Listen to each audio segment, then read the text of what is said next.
जय हिंद दोस्तों, स्वागत है आपका हमारे YouTube channel dream computer centre. दोस्तों इस वीडियो में आपको हम रेलवे ग्रुप डी लेवल 1 का फॉर्म आपको पूरा भर के दिखाएंगे। स्टेप बाय स्टेप पूरा फॉर्म आपको हम कंप्लीट करके दिखाएंगे, तो पूरा वीडियो आप ध्यान से देखिएगा। चलिए शुरू करते हैं। तो सबसे पहले कोई भी ब्राउज़र आपको ओपन कर लेना है, ठीक है। उसके बाद आपको जाना है आरआरबी की ऑफिशियल साइट पर। इस तरह का कुछ इंटरफेस आपको देखने को मिलेगा। इसका लिंक यहाँ पे देख सकते हैं rrbapply.gov.in, इस पर आपको चले आना है, ठीक है। यहाँ पे अगर आपने इसके पहले कोई फॉर्म भरा हुआ है तो आप साइन इन करेंगे। अगर आप साइन इन नहीं किए हुए हैं, आप न्यू कैंडिडेट हैं, तो आप क्रिएट एन अकाउंट पर क्लिक करेंगे, ठीक है। यहाँ पे दिखा रहा है जो भी कैंडिडेट पहले से अप्लाई किए हुए हैं वो लोग लॉगिन करेंगे। तो मान लेते हैं कि मैं नहीं पहले से अप्लाई किया हूँ, तो ओके पर क्लिक करेंगे, ठीक है। यहाँ पर आप कंट्री ऑफ इंडिया सेलेक्ट करेंगे। उसके बाद आपको यहाँ फुल नेम, दोबारा से फुल नेम, फिर क्या आपने कभी नाम चेंज किया है तो यस करेंगे, नहीं तो नो कर देंगे। फिर पूछ रहा है कि डेट ऑफ बर्थ यहाँ पे क्या है, तो डेट हम यहाँ से कैलेंडर चूज करेंगे। जैसे कि मान लो मेरी है, फॉर एग्जांपल ले लेते हैं कि 2002 है, कोई जुलाई मंथ में हम कोई भी डेट ले लेते हैं। मेरे एग्जैक्ट नहीं, ऐसे ही मैं यहाँ पर ले रहा हूँ। तो इस तरह से आप यहाँ पर डेट चूज कर लेंगे। उसके बाद इसी तरह से यहाँ पर सेम टू सेम दोनों साइड लेफ्ट और राइट में आपको डिटेल फिल करनी है। उसके बाद यहाँ से gender male female transgender 3 gender आ रहे हैं, इस तरह से चूज़ करेंगे, ठीक। फिर यहाँ पे फादर्स नेम दोनों में डालना है। ये ध्यान देना है कि आपको हाई स्कूल की मार्कशीट के आधार पे डालना है, ठीक है। मार्कशीट या सर्टिफिकेट में जो भी नाम आपके लिखा हुआ है, जो भी स्पेलिंग है, स्पेस है, ठीक है। अगर गलत भी है, बाकी आपके डॉक्यूमेंट में दूसरा कुछ है, तो अभी आपको हाई स्कूल की मार्कशीट के आधार पर ही डालना है। उसके बाद मदर्स नेम आपको यहाँ पर दोनों में डाल देना है। फिर यहाँ पे आपको ईमेल आईडी और मोबाइल नंबर अपना ही यूज़ करना है, किसी दूसरे का नहीं यूज़ करना है। अपना ईमेल आईडी और मोबाइल नंबर डालेंगे। जनरेट ओटीपी पे क्लिक करेंगे तो आपके ईमेल पे ओटीपी आएगा, उसको यहाँ पे डालेंगे। नीचे वाले पे जनरेट ओटीपी करेंगे तो आपके मोबाइल नंबर पे ओटीपी आएगा, उसको आप यहाँ पे डालेंगे। फिर यहाँ पे देखेंगे please enter your Aadhaar card number का ऑप्शन आ रहा है, तो यहाँ पे हम आधार कार्ड नंबर डालेंगे। उसके बाद यहाँ पे ऑप्शन मिलेगा ओटीपी लेने का, तो जनरेट आधार ओटीपी पे क्लिक करेंगे तो आधार वाले रजिस्टर्ड मोबाइल नंबर पे ओटीपी जाएगा। वेरीफाई यहाँ पे कर देंगे। बाई चांस अगर आपके आधार कार्ड में कोई नंबर मान ली नहीं लगा है, गुम हो गया है, नहीं कराना चाहते हैं, तो आप I do not have Aadhaar card पर क्लिक करेंगे। लेकिन आप आधार से करिएगा तो ज़्यादा ही बेटर होगा, मैं आपको सजेस्ट करता हूँ। फिर यहाँ पे आप चेक बॉक्स पर क्लिक करेंगे। यहाँ पे नंबर आता है क्रिएट पासवर्ड का, तो पासवर्ड कैसे क्रिएट करना है, यहाँ पे आप इस बटन पर क्लिक करेंगे, आपको हिंट दिखाई देगा। वैसे तो यहाँ पे दिखाई नहीं दे रहा है, मैं आपको हिंट दे ही देता हूँ अलग से। चलिए मैं MS वर्ड को ओपन कर लेता हूँ। यहाँ पे पासवर्ड बनाने का आपको हिंट देते हैं। देखिए पासवर्ड कोई भी फॉर्म हो, ये पासवर्ड अगर आप बनाते हैं तो ये हर एक फॉर्म में लग जाता है। जैसे कि मान लो मेरा नाम अंकित कुमार है, तो मैं इस तरह से पासवर्ड बनाता हूँ। पहला अक्षर हमारा रहेगा कैपिटल, बाकी का रहेगा स्मॉल, उसके बाद @123। एक पासवर्ड आप इससे बना सकते हैं, ठीक। दूसरा पासवर्ड है अगर आप बनाना चाहते हो तो कैपिटल P कर दीजिए, PASS @123। आप @ की जगह पे हैज यूज़ कर सकते हैं, ठीक। नंबर पे आप कुछ भी नंबर यूज़ कर सकते हैं, यहाँ पे भी आप कुछ भी यूज़ कर सकते हैं, कोई दिक्कत नहीं है। आप इस तरह से भी बना सकते हैं, नेम @123, ठीक। आप यहाँ पे बना सकते हैं @2025, कुछ भी करें, कोई दिक्कत नहीं। कम से कम ज़्यादातर केस में 8 से कम कैरेक्टर होने चाहिए, 8 से ज़्यादा होने चाहिए, 8 से 13, 8 से 15, इस तरह से रहता है। तो जो मैं बनाता हूँ यहाँ पर, अगर आप देखेंगे इसमें 4 ये हो गया, ठीक है। उसके अलावा 4 ये हो गया, तो 8 कैरेक्टर कम से कम होते हैं। इसमें तो 9 कैरेक्टर हो गए हैं, इतने में आपका काम चल जाएगा, ठीक। उसके बाद क्या करना है, यहाँ पे आई एम नॉट रोबोट पे क्लिक करना। सेम पासवर्ड आपको दोनों में डालने हैं। फिर यहाँ पे प्रीव्यू एंड क्रिएट अकाउंट का ऑप्शन आएगा। प्रीव्यू का मतलब हुआ कि आप फॉर्म को पूरा अच्छे से चेक कर लेंगे कि हाँ कहीं पे कोई गलती तो नहीं है। अगर गलती है तो आप बैक आके उसको सुधार लेंगे, ठीक। उसके बाद हम यहाँ पे क्लिक करके सबमिट कर देंगे। फिर हमारा रजिस्ट्रेशन कंप्लीट हो जाएगा। अब उसके बाद आप फिर से वापस आ जाएंगे। अब यहाँ पे देखेंगे कि आपके पास ऑप्शन आएगा ऑलरेडी हैव एन अकाउंट, इस पर क्लिक करेंगे। तो यहाँ पर अब हम लॉगिन करेंगे मोबाइल नंबर के थ्रू या फिर ईमेल आईडी के थ्रू, दोनों में से आप किसी से भी लॉगिन कर सकते हैं जिससे आपकी इच्छा हो। तो यहाँ पे हम मोबाइल नंबर और पासवर्ड जो हमने बनाया है उसका यूज़ करके हम लॉगिन करेंगे। अब देखेंगे यहाँ पर हम जैसे ही लॉगिन किए हुए हैं, हमसे पूछ रहा है कि आधार वेरिफिकेशन आपने नहीं कराया है, आप आधार वेरिफिकेशन करा लीजिए। यहाँ पर जनरेट आधार OTP का ऑप्शन आ रहा है, तो मैं यहाँ पे आधार OTP पर क्लिक कर देता हूँ, जनरेट वाले पे। तो यहाँ पे देख सकते हैं OTP सेंड हो चुकी है हमारे नंबर पे। तो OTP यहाँ पे हम डालेंगे। मेरे पास OTP देखते हैं आई है, नहीं तो OTP आ चुकी है, तो मैं यहाँ पे OTP डाल रहा हूँ और चेक बॉक्स पर क्लिक करके हमें वेरीफाई कर देना है। देख सकते हैं योर आधार वेरीफाइड सक्सेसफुली का ऑप्शन आ चुका है। ठीक है, अब आपको आना है यहाँ पे ऑनलाइन एप्लीकेशन वाले पर क्लिक कर देना है। अब आप देखेंगे कि यहाँ पर जो भी फॉर्म चल रहे होंगे प्रेजेंट टाइम में, वो यहाँ पे सारे फॉर्म आपको दिखाई देने लगेंगे। तो यहाँ पे जो वैकेंसी है ग्रुप डी वाली, वो वैकेंसी यही है, देख सकते हैं ये 8 advertisement number various post in level 1। ये फॉर्म कब से चालू हुआ है? 23 जनवरी से चालू हुआ है और ये 22 फरवरी 2025 तक चलेगा। अभी हम देख सकते हैं रात के 23 जनवरी के 23:01 पर ये फॉर्म का वीडियो बना रहे हैं। अब यहाँ पे आपको चूज करना सबसे पहले कि कौन से आप आरआरबी से इस फॉर्म को अप्लाई करना चाहते हैं। तो अभी देख लेते हैं, यहाँ पे ऑप्शन तो फिलहाल नहीं आ रहा है। दोस्तों नीचे अगर चेक करेंगे तो यहाँ पे देखिए मिनिस्टर एंड आइसोलेटेड कैटेगरी, जो कि फॉर्म 7 जनवरी से चल रहा है, इसमें यहाँ पे आ रहे हैं ऑप्शन, लेकिन इस वाले में अभी ऑप्शन नहीं आ रहा है। देख सकते हैं यहाँ पे अभी कोई ऑप्शन नहीं आ रहा है। तो इसमें कुछ ना कुछ समस्या है। जब तक इसमें कोई चीज़ सेलेक्ट नहीं कर पाएंगे तब तक हम इस फॉर्म को सबमिट भी नहीं कर सकते हैं। एक बार रिफ्रेश करके हम चेक कर लेते हैं। तो दोस्तों रिफ्रेश करने पर हमारे सामने ऑप्शन आ चुके हैं। आप देखिए यहाँ पे आ गया है ऑप्शन।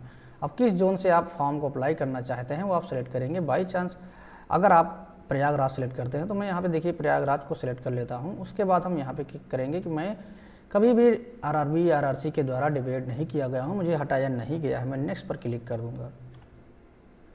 अब दोस्तों यहाँ पे दिखा रहा है this data is fetch from your previous save data, click all detail to proceed further. तो यहाँ पे हम ओके क्लोज पर क्लिक कर देंगे। अब देखिए यदि आप पहली बार भरेंगे तो आपके सामने इस तरह के ऑप्शन आएंगे, जहाँ पे आपको एजुकेशन क्वालिफिकेशन का डिटेल भरना है, पर्सनल डिटेल भरनी है, अदर क्वालिफिकेशन डिटेल भरना है, प्रोफाइल फ़ोटो अपलोड करनी है। इस तरह के कई सारे ऑप्शन आएंगे। क्योंकि ये मेरा फॉर्म है, मैंने इससे पहले कई सारे फॉर्म भरे हुए हैं, तो उससे सारा डेटा इस पर आ रहा है। अब मैं आपको दिखा देता हूँ इसमें क्या क्या भरा जाता है। देखिए ये पर्सनल डिटेल है, इसमें ये सारी चीज़ें पीछे से ही आ रही हैं। इसमें आप मैरिटल स्टेटस, देखिए मुझे इससे चेंज करना है, चूँकि मेरी शादी अब हो चुकी है तो मैं यहाँ पे मैरिड कर दूँगा। ठीक है, इसके अलावा यहाँ पर रिलीजन, मदर टंग सबको सेम ही रहेगा, कुछ भी हमको चेंज नहीं करना है। उसके बाद अगर हमारे यहाँ पे चेंज देखें तो कम्युनिटी डिटेल आ रहा है। ठीक है, यानी आप किस कैटेगरी के हैं। तो यहाँ पे हमने ओबीसी सेलेक्ट कर रखा है, ओबीसी में हम नॉन क्रीमी लेयर के हैं। और यहाँ पे एक चीज़ नया पूछा जा रहा है, नेम ऑफ द कास्ट, किस कास्ट के हैं वो भी हमें मेंशन करना है। तो यहाँ पे हम कास्ट का नाम मेंशन करेंगे। उसके बाद देख सकते हैं यहाँ पे परमानेंट एड्रेस आ रहा है। अगर आप चेंज करना चाहें तो एड्रेस को चेंज करेंगे, नहीं तो कोई दिक्कत नहीं है।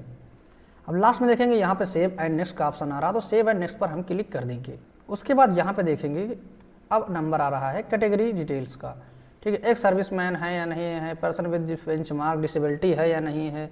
ठीक है, आप किसी भी लिखने वाले को ले जाना चाहते हैं या नहीं। तो स्क्राइब का मतलब यही होता है कि अगर आप लिख नहीं पा रहे हैं तो किसी दूसरे व्यक्ति को आप लेके जा सकते हैं जो कि आपकी जगह पर लिखेगा। उसके बाद यहाँ पे EBC एक सर्टिफिकेट होता है, जो कि समझ लीजिए आय प्रमाण पत्र है। ये आय प्रमाण पत्र हर कैटेगरी में का होता है। इससे प्रूफ होता है कि आप आर्थिक रूप से कमज़ोर व्यक्ति हैं। तो अगर जो लोग EBC सर्टिफिकेट लगाते हैं तो उनकी फ़ीस आधी हो जाती है, यानी 500 की जगह पे 250 फीस आपकी कटेगी। तो इसमें आपको क्या करना है, पूछ रहा है कि क्या आप इसका फीस का लाभ लेना चाहते हैं, तो यस कर देंगे। सर्टिफिकेट नंबर डालना है, किसके द्वारा यह जारी किया गया है, तो डिस्ट्रिक्ट मजिस्ट्रेट या फिर अदर रेवेन्यू ऑफिसर का यहाँ पे ऑप्शन है, इसको हम सेलेक्ट कर देंगे। डेट इशू कब हुआ है, किस डेट को, यहाँ पे हम डेट मेंशन करेंगे। उसके बाद पूछा जा रहा है detail of serving railway applicant. अगर आपने कहीं पे रेलवे में सर्विस की है तो हम मेंशन करेंगे, नहीं तो उन्हें छोड़ देंगे। करंट एम्प्लॉयमेंट कोई है तो यस करेंगे, अगर कहीं नौकरी कर रहे हैं तो उसको भी छोड़ देंगे। Detail of course completed act apprenticeship, अगर आपने कहीं की है तो इसको यस करेंगे, नहीं तो छोड़ देंगे। फिर यहाँ पे एक ऑप्शन आता है bank detail for refund of fees. अगर आप 250 फीस जमा करते हैं तो आपको 240 रुपये रिफंड होता है, 500 करते हैं तो 400 रिफंड होता है। ठीक है, तो वो पैसा आप वापस लेने के लिए यहाँ पे बैंक अकाउंट का डिटेल भी दे सकते हैं। ठीक है, यहाँ पे आप बैंक अकाउंट नंबर, ठीक है, 2 बार डालेंगे account number, bank IFSC code डालेंगे, कंफर्म करेंगे, सेव एंड नेक्स्ट कर देंगे। अब दोस्तों यहाँ पे देखिए जो वैकेंसी है हाई स्कूल से है, क्योंकि आपको पता ही है ग्रुप डी की जो वैकेंसी है वो हाई स्कूल से, हाई स्कूल की यहाँ पे इसीलिए सिर्फ हाई स्कूल का डिटेल मांगा जा रहा है। तो आप यहाँ पे हाई स्कूल का डिटेल डालेंगे। डिटेल में आप क्या करेंगे, सबसे पहले आपको हाई स्कूल सेलेक्ट ही रहेगा, रोल नंबर डालना है। अगर आप इसे चेंज करना चाहते हो, चूँकि मैंने इसमें डिटेल भर दिया है, तो चेंज करना चाहते हो तो एडिट पर क्लिक करेंगे। ठीक, यहाँ पे आपको स्टेट हाई है, ऑटोमेटिक कौन से किया है, कौन से ज़िले से किया है, बोर्ड क्या है, रोल नंबर क्या है, इसके अलावा यहाँ पर सीरियल नंबर भी आप मेंशन कर सकते हैं, ठीक है। सीरियल नंबर आप यहाँ पर डालेंगे, उसके बाद आप डेट पर क्लिक कर देंगे। उसके बाद यहाँ पे नीचे देखेंगे नंबर आप पूछेगा क्वालिफिकेशन आपकी क्या है, ITI है या मैट्रिकुलेशन किया है या फिर कोई और कोर्स, तो यहाँ पे हम ITI पर क्लिक करेंगे, ठीक है। डिटेल हम ऑलरेडी फिल कर चुके हैं, देखिए यहाँ पे दिखा रहा है यू हैव ऑलरेडी एडेड, तो इसमें कुछ हमको करना ही नहीं है। फिर इसको सेलेक्ट रहने देना है और नेक्स्ट पर क्लिक कर देना है। अब यहाँ पे अगला स्टेप आता है फ़ोटो का, देखिए applicant colour passport size photograph, और यहाँ पे सिग्नेचर का ऑप्शन आता है। तो फोटो यहाँ पे देख सकते हैं 320 पिक्सल क्रॉस 240 पिक्सल का लगाना है, सिग्नेचर यहाँ पे 60 पिक्सल क्रॉस 140 पिक्सल का लगाना है। फोटो के लिए यहाँ पे गाइडलाइन दी गई है, कलर पासपोर्ट साइज फोटोग्राफ होना चाहिए, वाइट बैकग्राउंड का होना चाहिए, नॉट ओल्डर देन 2 मंथ, 2 महीने से पुराना भी फोटो नहीं होना चाहिए, ठीक है। और ये 35 mm क्रॉस 45 mm का होना चाहिए, यानी 3.5 सेंटीमीटर इसकी चौड़ाई होनी चाहिए, 4.5 सेंटीमीटर इसकी ऊंचाई होनी चाहिए, ठीक है। और ये JPG या फिर JPEG फॉर्मेट में होना चाहिए। Size photograph should be between 50 से 100 KB के बीच का भी होना चाहिए, ठीक है। Facial feature should be clear, photo अच्छे से आपका फेशियल जो है अच्छे से दिखना हो चाहिए। और main feature of the face must not be covered by hair यानी बाल से आपका चेहरा नहीं कवर होना चाहिए, और माथा भी नहीं कवर होना चाहिए, आँख भी नहीं कवर होना चाहिए। एंड क्या दिखा रहा है, forehead eyes nose and chin should be clearly visible, यानी माथा आपका आँख नाक ठुड्डी सब अच्छे से दिखनी चाहिए। In case the candidate wear glasses, अगर इन केस कैंडिडेट ने जो है चश्मा पहना हुआ है, then photograph should not have any glare reflection, अगर चश्मा पहना है तो चश्मे पे ग्लेयर रिफ्लेक्शन का कुछ भी निशान नहीं होना चाहिए, प्रॉपर फोटो जो है विजिबल होना चाहिए, ठीक है। इतना चीज़ यहाँ पे दिया गया है। अब आपको कुछ सैंपल दिखा देते हैं फ़ोटो के, देख सकते हैं यहाँ पे कुछ सैंपल दिए गए हैं फ़ोटो के। ये जितने भी तरीके हैं दिख रहे हैं फ़ोटो के, यहाँ पे आधा सर कट गया है, यहाँ पे किनारे चला गया है, ठीक है। यहाँ पे देख सकते हैं कि काला चश्मा लगाया हुआ है, सही से चेहरा दिख नहीं रहा है। ये यहाँ पे देखिए बाल आ गया है, नीचे बैकग्राउंड कुछ ब्लर हो गया है, ठीक है। यहाँ पे देखिए फ़ोटो ब्लर है, बैकग्राउंड कुछ दूसरे कलर का लगा हुआ है, ये ब्लैक एंड वाइट पिक्चर है, लाइट आ रही है, ठीक है। यहाँ पे शैडो आ रहा है, टोपी लगाया हुआ है। इस तरह के कोई भी अगर आप फ़ोटो अपलोड करते हैं तो फिर रिजेक्ट कर दिया जाएगा। फ़ोटो अगर आपको लगाना है, देखिए यहाँ पे आप यहाँ से जैसे जहाँ पे मेरा माइक है इस जगह से फ़ोटो आपको लिख लेना है, ठीक है।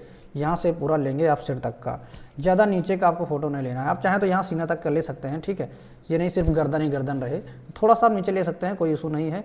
अब मेरा यहाँ पर राइट साइड कॉर्नर में देख रहे होंगे फ़ोटो, ये अपलोड है, ये पहले मेरा फ़ोटो है, ठीक है। मैं पेपर दे चुका हूँ, इसके पहले NTPC का दिया हूँ, और इसके पहले अभी LP का इसके पहले दिया हूँ, अभी टेक्नीशियन का एग्ज़ाम हुआ है, ठीक है। तो इसके ऊपर का भी चल जाएगा, कोई दिक्कत नहीं। यहाँ तक का फ़ोटो आप अपलोड कर सकते हैं, बाकी आप चाहें तो यहाँ से भी करें, ठीक है, कोई दिक्कत नहीं होगा। हम आगे चलते हैं फ़ोटो और सिग्नेचर पे। सिग्नेचर यहाँ पे क्या करना है, 50 mm क्रॉस 20 mm का, यानी 5 सेंटीमीटर इसकी चौड़ाई होना चाहिए, 2 सेंटीमीटर इसकी ऊँचाई होनी चाहिए, 2 सेंटीमीटर ऊँचाई 5 सेंटीमीटर चौड़ाई होनी चाहिए। 30 से 50 KB के बीच का फ़ोटो होना चाहिए। और सिग्नेचर आप ब्लू या ब्लैक इंक, दो में से किसी से भी कर सकते हैं। ये चीज़ यहाँ पे आपको दिया जा रहा है, ठीक, ऑप्शन। इसके अलावा चलिए चलते हैं आगे। अब दोस्तों देख सकते हैं मेरे यहाँ पे मैंने एक फ़ोटो और एक सिग्नेचर को यहाँ पे कर लिया है। आप चाहें तो ब्लैक से करें या फिर ब्लू से करें, मैं प्रेफरेंस दूंगा कि आप ब्लैक से करें। अगर आपके पास ब्लैक पेन नहीं तो आप ब्लू से करिएगा, ठीक है, क्योंकि ब्लैक सभी में चल जाता है, ब्लू किसी किसी में चलता है। तो यहाँ से फ़ोटो हमने ये रख ली है और ये हमारा सिग्नेचर है। अब हम चलते हैं इसको रिसाइज करने के लिए, ठीक है। तो रिसाइज करने के लिए एक वेबसाइट हम आपको सजेस्ट करते हैं, इसका नाम है imresizer.com, ठीक है। ये वेबसाइट बहुत ही अच्छी वेबसाइट है, इसके माध्यम से आप कोई भी फ़ोटो को आसानी से रिसाइज कर सकते हैं। सिलेक्ट फाइल पर क्लिक करेंगे, हमने रखा है इसको पिक्चर के अंदर, यहाँ से हम फ़ोटो को सिलेक्ट कर लेंगे। देखिए फ़ोटो मेरी काफ़ी नीचे तक है, ठीक। तो यहाँ से हम इसको क्रॉप करना चाहें तो क्रॉप भी कर सकते हैं, ठीक। तो फ़ोटो यहाँ से ऊपर इसको ऊपर रखेंगे, नीचे के एरिया को थोड़ा सा क्रॉप कर देते हैं और इसी रेशियो में रखना ही है, ज़्यादा नीचे नहीं करना है, नहीं तो फिर फ़ोटो भी हमारी बेकार हो जाएगी। ऊपर का एरिया थोड़ा सा रहे, नहीं तो कट जाएगा तो दिक्कत हो जाएगी, ठीक है। अब यहाँ से हम इसको इतने पे रख देते हैं, मैं ज़्यादा ऊपर नहीं करूँगा, नहीं तो सिर्फ मेरी मुंडी दिखेगी, तो मुझे मुंडी नहीं रखनी, थोड़ा सा नीचे भी रखना है, ठीक है। यहाँ तक हम इसको कर दे रहे हैं। इसके बाद हम यहाँ पे विड्थ, अब हम इंच में डालें, सेंटीमीटर में डालें, पिक्सल में डालें, जिसमें हम चाहें उसमें डाल सकते हैं। आप कोई भी सिलेक्ट कर लिए, मैं सेंटीमीटर सेलेक्ट कर लेता हूँ। विड्थ 3.5 सेंटीमीटर है, हाइट 4.5 सेंटीमीटर है, ठीक है। मैक्सिमम इसकी साइज़ जो दी गई है फ़ोटो की वो है 50 से 100 KB, तो मैं इसमें 70 KB कर देता हूँ, बीचों बीच का मुझे रखना है। ठीक है, तो मैं 50-70 KB कर देता हूँ। उसके बाद JPG फॉर्मेट रखना है, तो ये ऑलरेडी सेलेक्ट है, मैं इसको 70 KB कर देता हूँ। ठीक, या फिर चलिए 60 कर देता हूँ। अब देखिए फ़ोटो ये दिया गया है यहाँ पे कि आपको करना है 3.5 बाई 4.5 सेंटीमीटर का, लेकिन ये फ़ोटो जो है दब जा रही है 3.5 बाई 4.5 सेंटीमीटर करने पर। तो मैं क्या करता हूँ, थोड़ा सा इसको बैक कर लेता हूँ, फ़ोटो मेरी दबे ना। तो हम इसको लंबा लंबा ही क्रॉप करेंगे।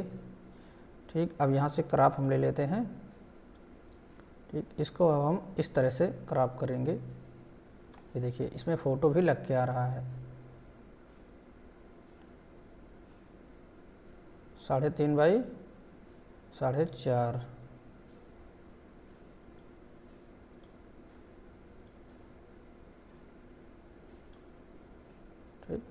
अब ये साइज़ हम फ़ोटो की रखेंगे, इतने पर ही हम इसको क्रॉप करेंगे, डाउनलोड करेंगे।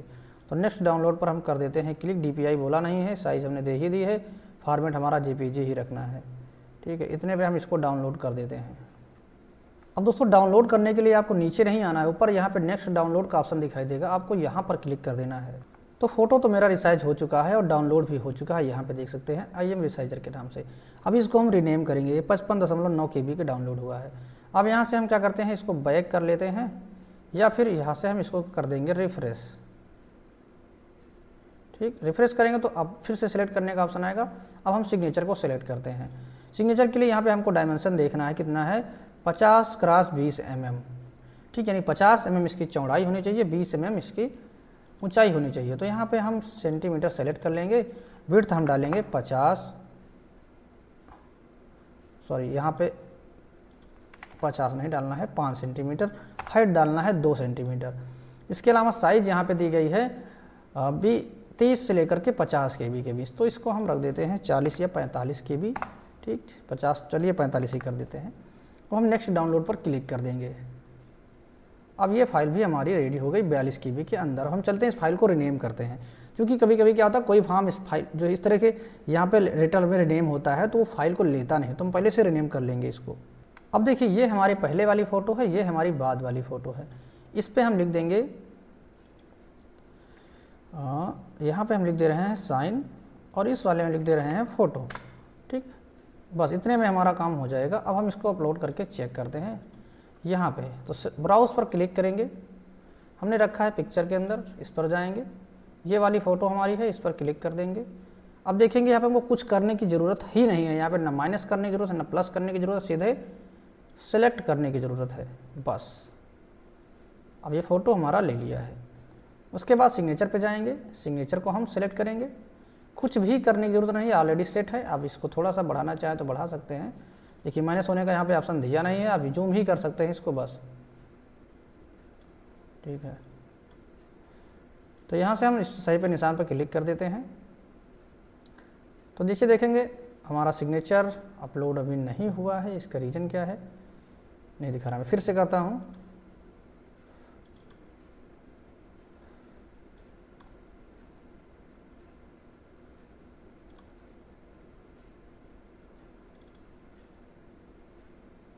क्या दिखा रहा है, मैक्सिमम फाइल साइज शुड भी 50 KB and minimum size should भी 30 KB, और सिग्नेचर हमारा JPG में है। तो सारी चीज़ें हमारी सही हैं। उसके बाद भी अगर ये नहीं ले रहा है तो इसका रीज़न देखते हैं। कुछ रीज़न यहाँ पे शो नहीं हो रहा है, सर्वर का इशू है शायद, जिसे मैं एक बार रिफ्रेश कर लेता हूँ।